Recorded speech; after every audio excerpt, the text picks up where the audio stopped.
제가 청소년기에 고지론이라고 하는 지론이 굉장히 유행했었습니다. 이 고지론이라는 것은 교회를 다니는 신앙인들이 사회의 높은 곳에 진출해서 그곳에서 하나님의 영광을 나타내고 전도를 하면은 얼마나 많은 사람들이 돌아오겠냐라는 그런 이론으로 당시 제가 청소년기에 제 교회를 다닐 때에 다니엘 공부법 등등 열심히 공부해서 높은 사람이 돼서 그곳에서 하나님께 영광을 올려드리자, 이런 분위기들의 지론이 좀 교회 가운데에 좀 퍼져 있었었는데요.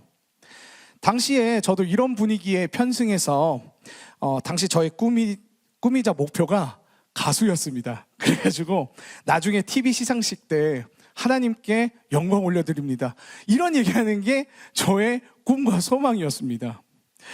근데 시간이 지나면서 이 고지론이 갖고 있는 치명적인 약점이 발견됩니다. 그것은 바로 교회 안에 성공주의, 공로주의를 가지고 와서 마치 하나님께 사회에서 높은 사람들만, 또 자기 분야에서 성공한 사람들만 하나님께 영광 올려드릴 수 있고, 거기에 미치지 못하는 사람들은 구경꾼이 되거나 하나님께 높이 영광 올려드릴 수 없다고 생각하게 만드는 이런 패배의식을 만들어버린 것이죠. 즉, 강한 자만의 하나님이 되어버린 것입니다. 오늘 말씀에 나오는 고린도 교회도 이런 강한 자만의 하나님을 숭상하다가 거짓 교사들에게 속아 참된 목자 바울을 공격하는 안타까운 상황에 놓였는데요. 당시 고린도 교회가 처한 상황이 어떤 상황이었으며, 이에 대한 바울의 메시지를 통해 오늘 하나님께서 우리에게 주시고자 하시는 그 말씀을 함께 살펴보길 원합니다. 먼저 고린도 교회가 당시 처한 상황을 살펴보면, 당시 고린도 교회 성도들은 헬라 문화의 영향을 아주 강하게 받고 있었던 상황이었습니다. 헬라 문화는 화려한 수사, 즉 말솜씨와 외적인 아름다움, 지혜, 그리고 성공과 힘을 숭상했습니다. 그러다 보니까 그들의 눈에는 메시아가 십자가에서 무기력하게 처형당했다는 그 사실이 헬라 문화의 영향에 깊게 물든 그 고린도 교회 사람들이 보기에는 정말 미련해 보였던 것이죠. 그리고 사역자 역시 화려하고 강해야 한다라고 믿었습니다. 그런데 그들의 영적 지도자인 바울은 굉장히 말도 어눌했고 만성적인 질환이 있었으며 늘 핍박받고 쫓겨다니며 가난한 모습을 본 고린도 교회 사람들은, 야, 하나님의 사도라면은 저렇게 찌질하고 고난만 받을 리가 없다, 이렇게 생각하면서 바울의 사도권과 복음에 대해 의심을 하기 시작했고, 거기에 고린도 교회 안에 들어온 거짓 교사들은 유창한 말솜씨와 영적 체험, 성공적인 사역들을 자랑하면서 바울에 대해 비방을 하는 이런 상황 가운데에 놓여지게 된 것입니다. 자신이 사랑하는 성도들에게 의심받고 거짓 교사들에게 모함을 받는 바울의 입장에서는 참 너무나도 억울하고 마음 아픈 상황이었겠지만, 그는 침착하게 이 상황에 대해서 변론하기 시작합니다. 오늘 본문 7절 말씀을 보면 바울은 우리가 이 보배를 질그릇에 가졌으니 라고 말하는데요. 7절에 말하는 우리가 라고 하는 이 범주에는 바울 자신이 값싸고 흔한 질그릇과 같은 초라함과 약함을 가지고 있음을 인정하는 동시에 고린도 교회의 모든 성도들과 자신을 핍박하는 거짓 사역자들 역시 우리 모두가 다 질그릇과 같은 존재다 라고 이야기하는 것을 볼 수 있습니다. 즉, 너희들이 좋다고 생각하는 그 수사학과 변증학이나 철학 같은 것으로 무장하고 감추어도 결국 너희나 나나 본질은 깨지기 쉬운 질그릇과 같은 존재다라는 것을 이야기하는 것입니다. 오늘 말씀이 이야기하는 첫 번째가 바로 이것입니다. 우리는 질그릇과 같은 존재라는 것입니다. 아담과 하와가 죄를 저지르고 범죄했을 때를 떠올려 보시면은 하나님은 온갖 풀로 자신들의 치부를 가리는 그들의 모습을 보면서 창세기 3장 11절에 누가 너의 벗었음을 내게 알렸느냐라고 이야기하시는데요. 저는 이 말씀을 묵상하면서 인간이 죄를 지어 하나님을 떠나게 되면은 벌거벗은 것과 같이 얼마나 초라하고 부끄러운 존재가 되는지, 또 인간 스스로가 자기 자신이 얼마나 한계가 있고 부끄러운 약점이 있는 존재라는 것을 본능적으로 알고 있다라는 것을 이렇게 보게 됐습니다. 왜 사람들이 보이는 스펙과 돈과 명예에 집착하는 걸까요? 사람들의 내면 깊은 곳에는 나의 진짜 모습, 약점이나 실패, 한계 등이 남들에게 들키면 어쩌나 하는 그런 두려움과 수치심을 본능적으로 안고 살아가기 때문에 그렇습니다. 그래서 자신의 세상에 빛나 보이는 것들로 나를 치장하고 그것이 진짜 본질적인 나인 것 마냥 사람들에게 드러내고 다닙니다. 그런데 여러분, 호박에 줄 긋는다고 수박이 된답니까? 호박에 줄 긋기라는 말에는 제 아무리 호박에 줄을 긋는다고 해서 호박이 수박이 되지 않는 것처럼 앞만 좋아 보이는 그런 스펙이나 물질, 그리고 돈과 명예 등을 입어도 질그릇과 같은 연약한 우리의 본질 자체는 바뀌지 않는다는 것을 말하는 것입니다. 때로는 우린 나의 주변에 두른 나의 달란트, 내가 가진 스펙, 그리고 물질들을 보면서 내 자신이 연약한 질그릇이라는 사실을 잊고 살 때가 있습니다. 내 달란트나 스펙, 물질, 내 연약함들, 내 부족함들, 이 모든 것들을 내 달란트나 스펙, 물질들이 앞에 보이지 않는 내 미래들을 책임져 줄 것 같이 마냥 생각하고 그것들 자체가 나의 본질인 것 마냥 우리가 착각하며 살 때가 있습니다. 날마다 주시는 하나님의 은혜가 아니면 무너질 수밖에 없는 정말 연약한 질그릇과 같은 존재인데 우린 지금 내가 가진 달란트나 스펙, 물질, 배경 이런 것들이 나를 지탱해주고 나를 살려주고 있다라고 생각하는 것이죠.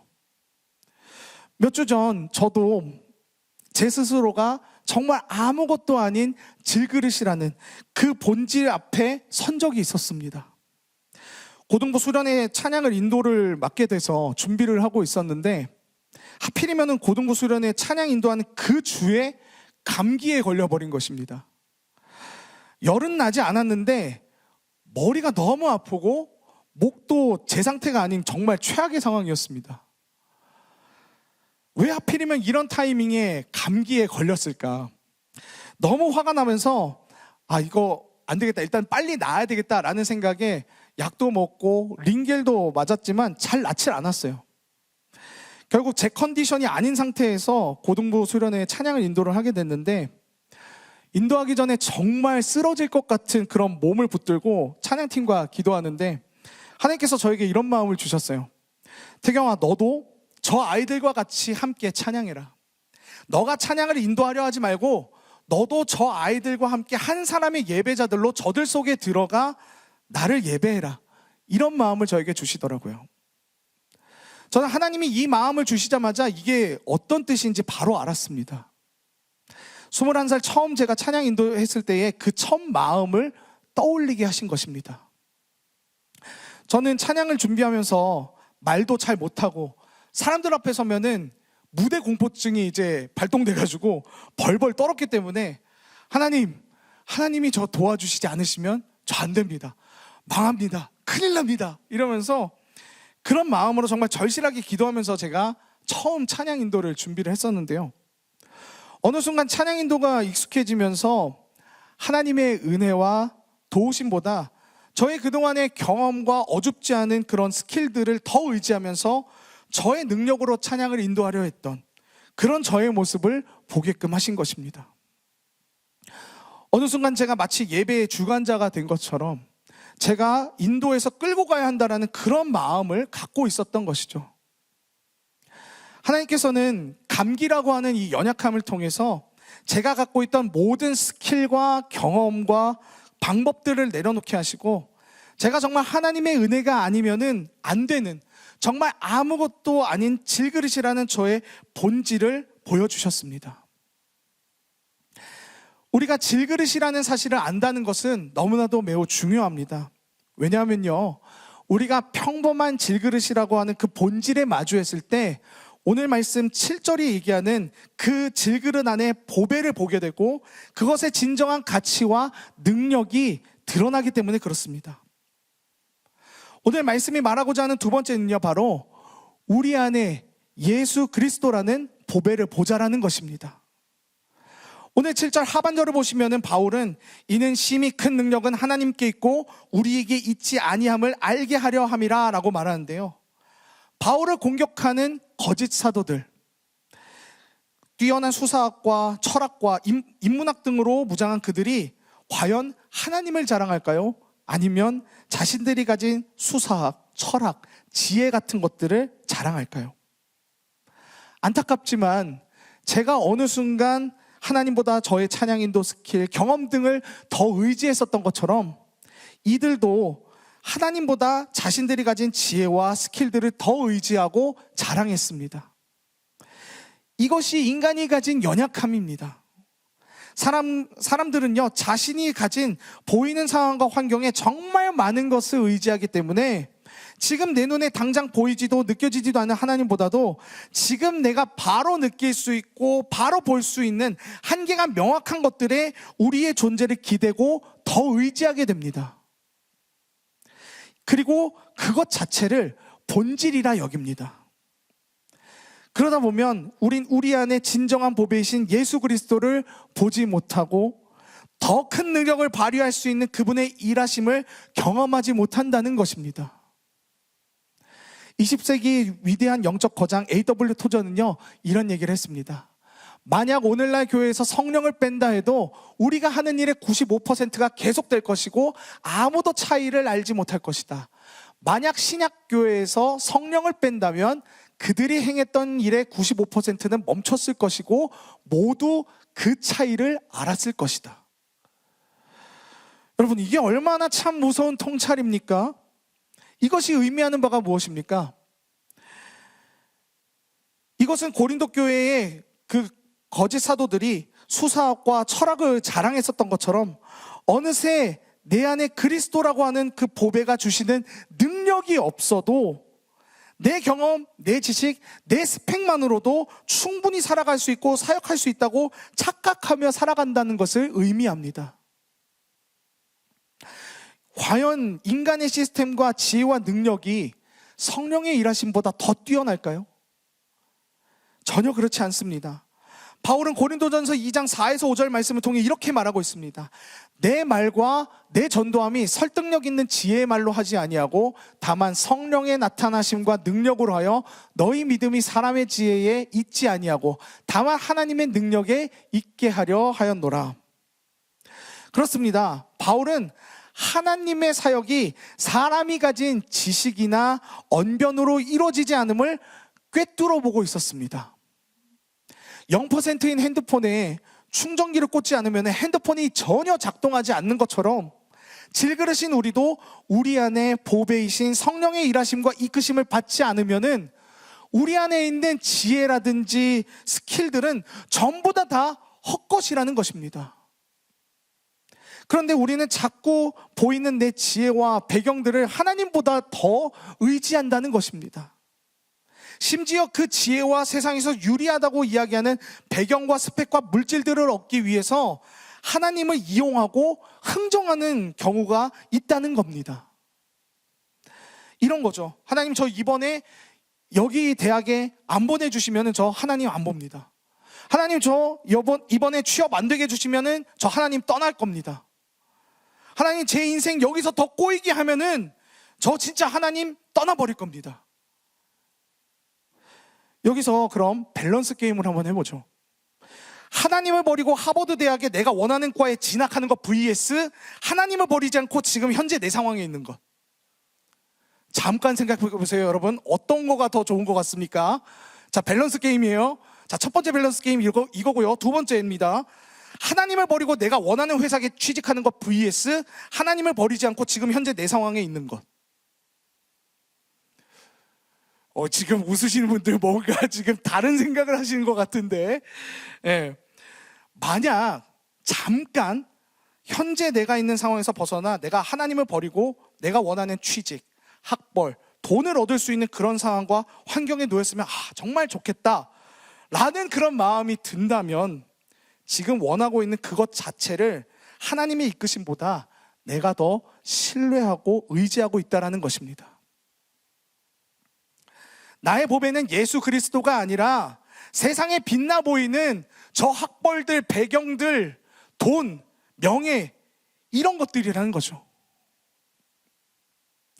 그런데 그것들을 더 의지한다는 것은 호박에 줄긋기를 하는 것처럼 본질이 연약하고 평범한 질그릇인 나를 바꿔줄 수 없고 지탱해줄 수 없다라는 것입니다.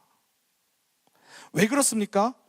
세상의 학벌, 돈, 성공, 이런 가짜 보물들로 채운 인생들은요, 오늘 본문 8절과 같이 사방에 우겨쌈을 당하는 것과 같은 고난들이나 답답한 일들이 생길 때, 돈으로 자신의 마음을 채운 사람들은 돈이 떨어졌을 때, 건강으로 자신의 마음을 채운 사람은 건강이 무너졌을 때, 성공으로 자신의 마음을 채운 사람들은 그 성공 가운데 실패가 찾아왔을 때, 아, 내 인생은 완전 끝났구나, 나는 망했구나 라면서 자신의 존재 자체도 그와 같이 함께 무너져 버리기 때문에 그렇습니다. 그런데 진짜 보배이신 예수 그리스도를 발견하고 품은 사람은요, 오늘 본문 8절과 9절의 말씀처럼 사방으로 우겨쌈을 당하여도 쌓이지 않고 답답한 일을 당해도 낙심하지 않으며 박해를 받아도 하나님께 버림받았다라고 느끼지 않고 거꾸러뜨림을 당하는 고난이 있어도 망하지 않는다라는 것을 자신 있게 고백할 수 있는 것입니다. 그 고백을 하는 사람이 바로 바울입니다. 바울이 어떤 사람이었습니까?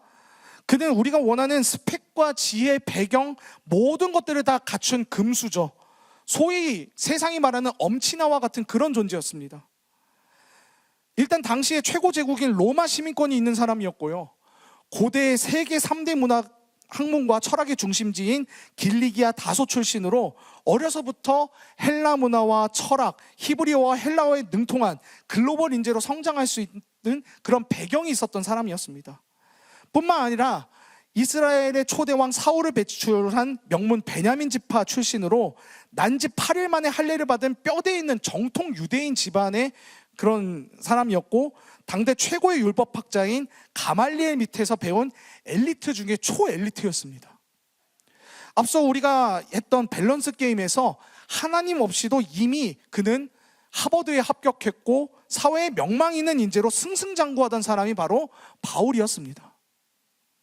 그런데 그런 그가 다메섹에서 자신의 진짜 보배이신 예수 그리스도를 만난 뒤에는 자신이 그동안 갖고 있던 모든 것들이 다 배설물과 같이, 쓰레기와 같이 아무런 가치가 없다고 고백합니다.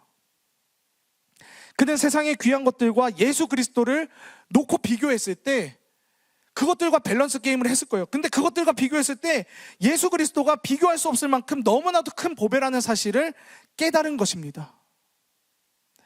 이 진리를 깨달은 바울은 고지론과 같은 강하고 잘된 사람들만의 하나님을 숭상하던 고린도 교회 성도들에게 이 메시지를 전합니다.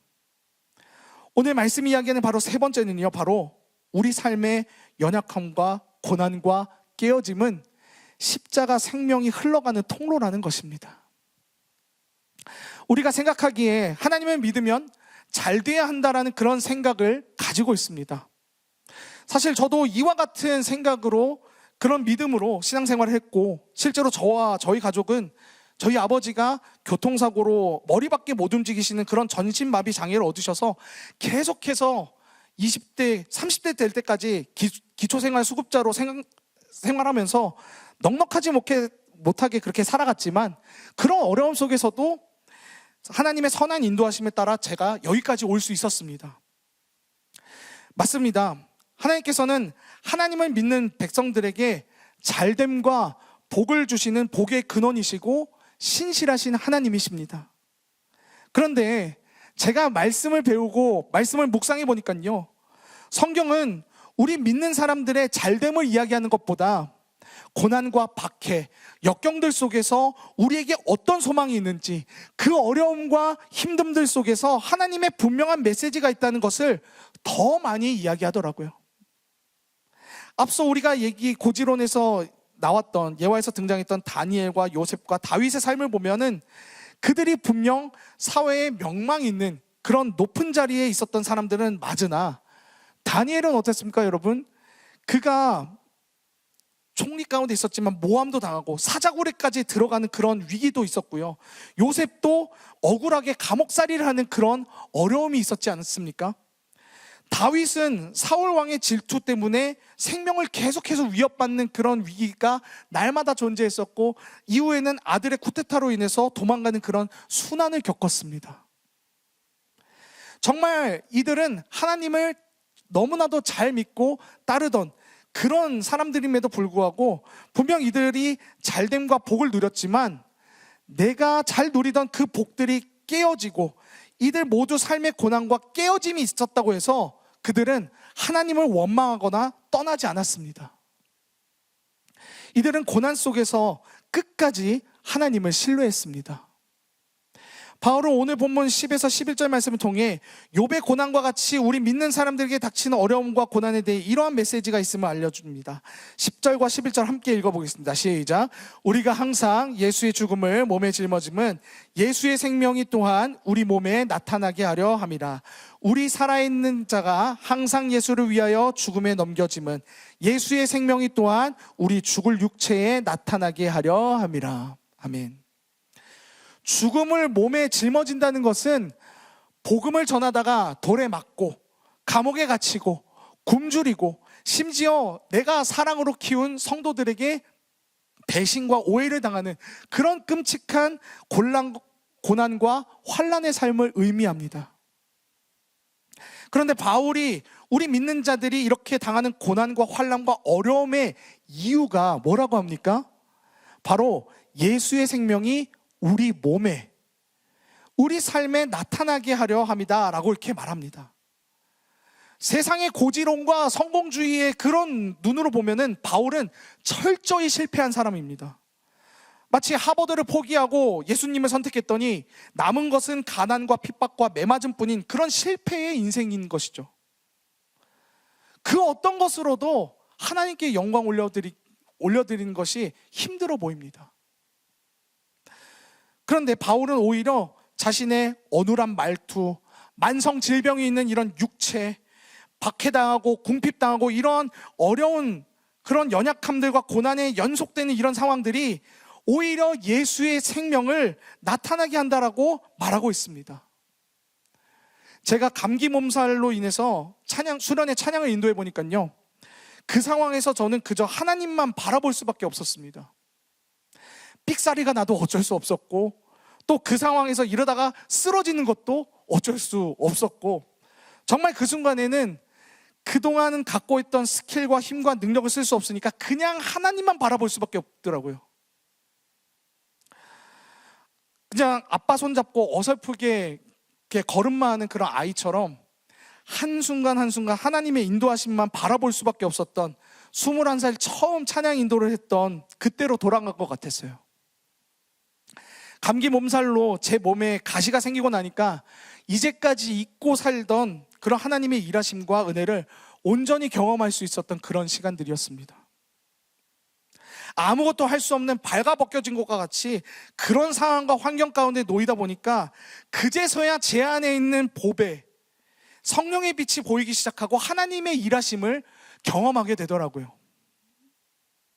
혹시 지금 캄캄한 어둠 속에 있는 지체들이 있으십니까?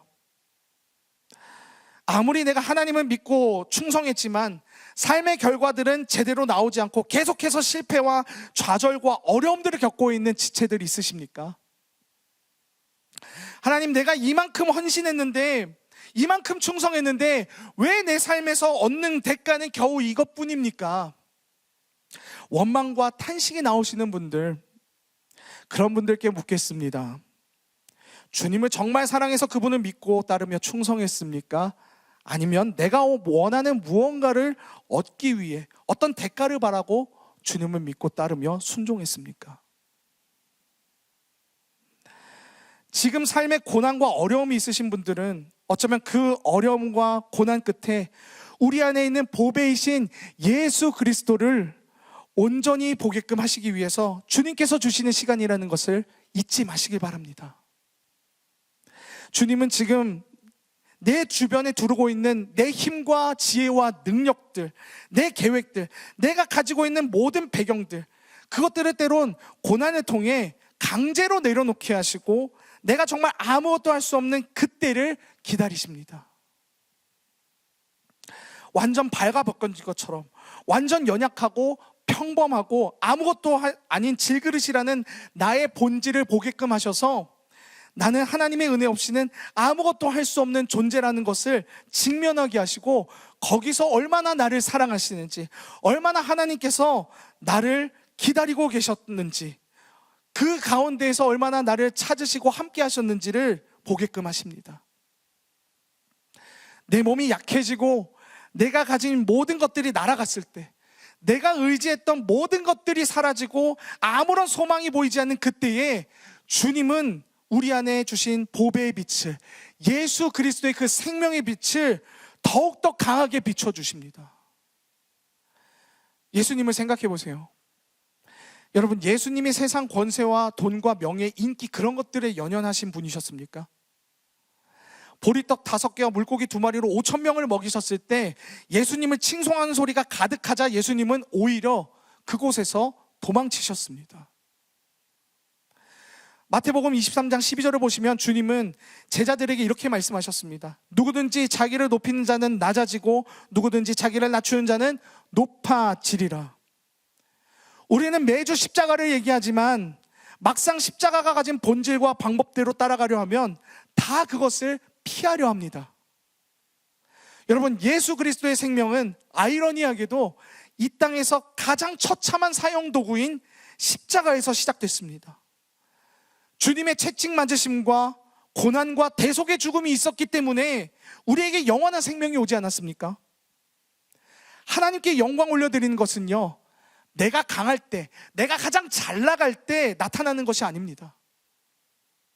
하나님께 진정으로 영광 올려드리고 그 영광을 나타낼 수 있는 때는 십자가에서 모든 물과 피를 쏟으신 예수 그리스도와 같이 우리도 우리의 질그릇이 고난과 역경 가운데 조각나고 깨어지는 그 연약함들 속에서 주님이 일하시고 주님의 생명의 빛을 그때 흘려보낼 수 있다는 것입니다.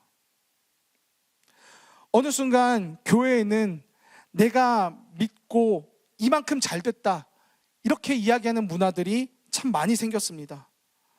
물론 그거 좋습니다. 그런데 그것이 다가 아니라는 겁니다. 하나님께서는 나의 잘됨, 나의 배경, 나의 지식, 달란트, 내가 삶의 자랑이 될 만한 모든 것들을 내 안에 계신 예수 그리스도보다 무가치하게 여길 때, 내 안에 있는 보배이신 그리스도를 최고의 가치로 여길 때, 그때에 모든 것들을 다 더하신다는 것입니다. 마태복음 6장 33절이 이렇게 말합니다. 함께 읽겠습니다. 시작. 그런즉 너희는 먼저 그의 나라와 그의 의를 구하라. 그리하면 이 모든 것을 너희에게 더하시리라. 이제 말씀을 맺겠습니다. 사랑하는 여러분, 여러분은 어떤 것을 위해서 신앙생활을 하고 계십니까? 예수님을 잘 믿어야지만 내 인생이 계속 잘 되고 풀린다고 믿으니까 그것만 바라보고 신앙생활을 하고 계시진 않으십니까? 그렇다면 여러분의 보배는 무엇입니까? 세상의 잘됨입니까? 아니면 예수 그리스도입니까? 하나님께서 오늘도 우리의 진정한 보배가 무엇인지 말해주고 계십니다. 우리가 나의 연약함을 감추기 위해 세상의 것들로, 나의 자랑과 달란트로 칭칭 두른 그것이 결코 우리 안에 담겨진 보배를 대체할 수 없음을, 그것들이 오히려 우리 안에 있는 진정한 보배를 알아볼 수 없게 만들어주는 그런 요소라는 것을 알려주고 계십니다. 이제 저와 여러분들의 자랑이 바뀌어야 합니다. 나의 잘됨을 보장해 주시는 하나님을 자랑하는 것이 아니라 내가 연약해도, 내가 부족해도 거기서 능력 주시고 그곳에서 인도하시는 하나님을 자랑하는 것입니다. 예수님을 믿고 심지어 계속 헌신하는 자리, 그 가운데로 나아가고 있는 제가 왜 이렇게 관계의 문제에 꼬이고 취업도 실패하고 다 실패와 아픔과 고난들일 뿐일까요? 제가 과연 신앙생활 잘하고 있는 걸까요? 이런 의문을 갖고 계시는 분들, 잘 가고 있는 거 맞습니다. 실패와 아픔과 고난 있는 거 당연한 겁니다. 주님이 여러분 삶의 진정한 보배이신 예수 그리스도에게로 시선을 옮기게끔 하시기 위해서 여러분이 하나님의 은혜 없이는 정말 아무것도 할 수 없는 질그릇이라고 하는 그 본질에 다다르게끔 하시기 위해서 지금 그 광야를 펼치셨음을 기억하시기 바랍니다. 옆 사람을 보지 마시기 바랍니다. 비교하지 마시기 바랍니다. 여러분의 안에 있는 진정한 보배 예수 그리스도께 집중하시길 바랍니다. 사방으로 우겨쌈을 당해도, 답답한 일을 당해도, 박해를 받아도, 거꾸러짐을 받을지라도 결코 망하지 않고 오히려 거기에서 예수의 생명이 나타나고 주님의 일하심을 보게 될 것입니다. 사랑하는 여러분, 이제는 더 이상 깨어지기 쉬운 이 연약한 질그릇 자체를 화려하게 치장하느라 우리의 인생을 낭비하지 맙시다. 호박에 줄을 긋고 흙으로 빚은 그릇에 금태를 두른다고 해서 그것이 보석함이 되는 것은 아닙니다. 질그릇의 진짜 가치는 그 안에 무엇을 담고 있느냐, 거기에 달려 있습니다. 우리는 비록 투박하고 언제든지 부서질 수 있는 한개투성이의 질그릇이지만 우리 안에 세상 그 무엇과도 바꿀 수 없는 가장 큰 보배, 예수 그리스도를 우리가 품고 있다는 것을 기억하시기 바랍니다. 고난과 실패와 내 안의 한계와 연약함 등으로 속상하고 힘들어하고 계시는 분들, 그것 때문에 하나님의 사랑을 의심하고 주님을 떠나려고 하는 분들, 지금이 주님이 일하시는 가장 완벽한 타이밍입니다. 이번 한 주 우리의 모든 상황과 환경 속에서 우리가 질그릇이라는 그 본질을 보게끔 하시고, 그 본질을 마주함으로써 우리가 하나님의 은혜 없이는 안 된다라는 그 존재임을 깨달아 내가 지금까지 내 연약함을 가리기 위해 그렇게 둘렀던 나의 스펙, 배경, 달란트, 그 모든 것들보다 값진 내 안에 진정한 보배 예수 그리스도를 더 드러내고, 그리고 자랑하며 깊은 주님과의 관계 가운데로 들어가는 저와 여러분 되길 간절히 소망합니다.